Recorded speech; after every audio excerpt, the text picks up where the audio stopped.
सलाम सबको। तो आज कोई बाइबल के हवाले से जो चीज़ें निकालते हैं और देखते हैं कि जैसे बाइबल में लिखा गया है कि मसीह ने मुर्दों को ज़िंदा किया, पानी पे चला, हर चीज़ का इख्तियार रखता था और मुर्दों में जान डालता था, लंगड़ों को, अंधों को आंखें देता था। और जो आपने एक तमसील सुनी कि एक औरत ने उसकी चादर को छुआ और वो ठीक हो गई। उसका बहुत बरसों से उसका खून जारी था, जो लेडीज़ बीमारी होती है वो थी और वो रुकती नहीं थी। और इसका ईमान देखें, उसका ईमान इतना पक्का था कि उसने उसकी सिर्फ चादर को छुआ और वो शफा पाई। उसमें दो चीज़ें आ जाती हैं, एक तो इसका ईमान बन गया और दूसरा यीशु अल मसीह की पावर। जब उसने टच किया तो उसने मुड़ के बोला कि किसी ने मुझे छुआ, क्योंकि उसे महसूस हुआ कि उसमें से पावर निकली, उसको पावर को किसी ने टच किया। तो यीशु अल मसीह बहुत दुनिया की सबसे बड़ी पावर, कुव्वत और निजात दहिंदा था। और उसके बाद देखें, पूरी दुनिया के लिए जो निजात देने के लिए अगर मसीह दुनिया में ना आता तो ये बहुत ही प्रॉब्लम खड़ी होती, क्योंकि वो उसके आने पे हमें निजात मिली, क्योंकि निजात की वजह से हम बचे। और जो उसके पीछे हो लेता है, उसे कबूल करता है, अपने गुनाहों की माफ़ी मांगता है, वो निजात पाता है, हमेशा की ज़िंदगी पाता है। और ईमान पे पुख्ता होता है, कोई भी जो ईमान पे पुख्ता होता है, बुराई को छोड़ता है, अच्छाई को अपनाता है ट्रैक, तो वो ज़िंदगी पाता है, निजात पाता है। और एंड के टाइम में जब यीशु अल मसीह वापस आएगा, क्योंकि वक्त बहुत नज़दीक है, वो किसी भी टाइम आ सकता है, वो ये टाइम कोई भी नहीं जानता। पर वो जो निजात पाएगा वो बचेगा, जो निजात नहीं पाएगा उसका इंजाम भी बाइबल में लिखा गया। और मैंने बहुत सी वीडियो में बोला है और सब जानते भी हैं, जानते हुए लोग उस अंजाम को मद्देनज़र नहीं करते। और बहुत से लोगों का कमेंट्स ये होता है अभी बहुत टाइम है। वो टाइम का किसी को भी नहीं पता, किसी को, सिर्फ एक को पता है और किसी को भी नहीं पता, वो गॉड को पता है कि जब भी आना है, भेजना है, आना है, वो सिर्फ गॉड को पता है और किसी को भी नहीं पता, खुदा को पता है। तो प्लीज दोस्तों, इस चीज को सोचें और टाइम के लिए तैयार हों, क्योंकि अब तैयार होंगे तो आप कामयाब हैं। अगर तैयार नहीं है, तो अगर आप सोचते हैं कि अभी मैं सुबह उठ के तैयार हो लूंगा, मैं टाइम से थोड़ी देर पहले तैयार हो लूंगा, वो टाइम नहीं मिलेगा। वो ऐसे चुपके से आएगा, जैसे एक मिसाल है कि चोरों की तरह आएगा।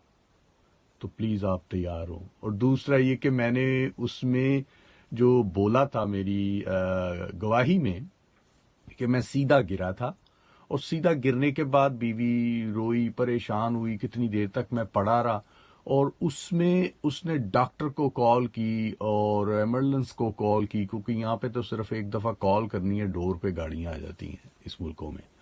तो मेरी बीवी हर गोरी थी, वो देसी नहीं थी कि वो कुछ और इस तरह मतलब होता। वो बड़े अजीब से लोग हैं कि वो एकदम एक चीज़ को एक मिशन की तरह करते हैं।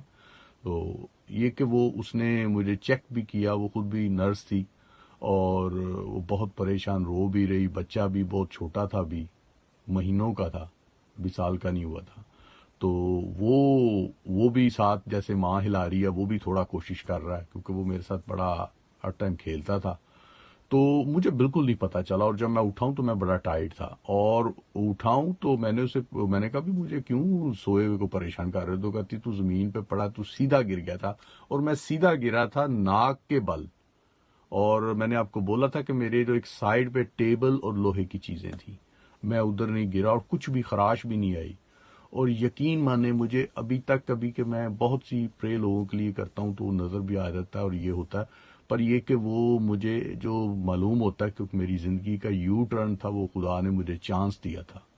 और उसमें मैंने पहले भी बोला कि वो मुझे नहीं पता कि मेरी डेथ हो चुकी थी, मैं दोबारा मतलब मुझे खुदा ने चांस दिया, जिंदगी दी।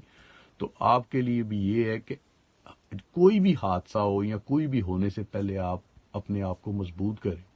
اگر میری اس ٹائم ڈیتھ ہو جاتی تو میں گناہ میں سو جاتا, کیونکہ میری زندگی وہ پراپر نہیں تھی. میں دعا بھی کرتا تھا, لوگوں کو بائبلیں بھی دینے جاتا تھا, بہت کچھ کرتا تھا, پر جو ایک گناہ چھوٹا بھی گناہ ہے اور بڑا بھی گناہ ہے, کیونکہ کہیں جا کے شیطان مجھے پکڑتا تھا, بہکا دیتا تھا کہ مطلب سمجھ نہیں آتی تھی. تو اب شیطان چاہے بہکائے چاہے جو کچھ میں بھی کرے, ہم نے خدا کے ساتھ چلنا ہے, ایمان میں مضبوط رہنا ہے. پیسہ ہے نہیں ہے, پرابلم ہے, مشکلاتیں بہت سی آتی ہیں, پر مشکلاتوں میں نکلنا ایمان کی مضبوطی ہے. بہت سی مشکلاتیں آتی ہیں, آپ سمجھتے ہیں کہ میں باہر کے ملک میں ہوں اور اس طرح ہے اور بہت خوشحال اور یہ وہ سب کچھ ہوتا, پر جو مشکلاتیں ہوتی ہیں وہ ایسی ایسی ہوتی ہیں کہ ہمیں ہر جگہ سچ بولنا پڑتا ہے, ہر جگہ بڑا کول سے گزرنا پڑتا ہے. لوگ گالیاں بھی دیتے ہیں کاروبار میں بھی, اور جو نون مسیح ہیں, مطلب جو مسیح میں نہیں ہے, ایمان میں نہیں ہے, وہ گالیاں بھی دیتے ہیں, ہمیں وہ سننی پڑتی ہیں. اور کوئی وقت تھا جب میں برائی میں تھا, میں خود بھی گالیاں دیتا تھا. گالیوں کے ساتھ میں نے اسپیشل ٹریننگ کی تھی, فائٹ کی, میں اچھا فائٹر تھا, تو کبھی بھی میں ہارا نہیں تھا فائٹ میں. پر جب سے خدا میں آ گئے ہیں, اب خدا کے ساتھ ہیں, اب خدا کے ساتھ جیتنا ہے. اور چاہے مطلب اس میں ہم پہ کوئی اٹیک کرتا ہے, ہماری دنیا میں ہار ہوتی ہے, آسمان پہ جیت ہوتی ہے. تو آپ کو بھی یہ ساری باتیں اور تمثیل بتانے کا یہ تھا کہ وقت ریلی بہت نزدیک ہے. اب جو حالات دیکھ رہے ہیں آپ, ہر طرف اے ٹو زیڈ زندگی کی روزمرہ سے لے کے اور ورلڈ اور جو ایک ہیلتھ ہے, ہر چیز کو دیکھیں آپ, تول کے دیکھیں, وہ بائبل کے جو پنوں پہ لکھا گیا وہ اس سے میچ کر رہے ہیں. تو پلیز اپنے ٹائم کو ضائع نہ کریں, اپنی زندگی کو ضائع نہ کریں, تو خدا کو قبول کریں, کیونکہ وقت نزدیک ہے, یسوع آنے والا ہے. تو چلیں, تھینک یو, سلام سب کو, ملتے ہیں نیکسٹ ایپیسوڈ میں, بائے.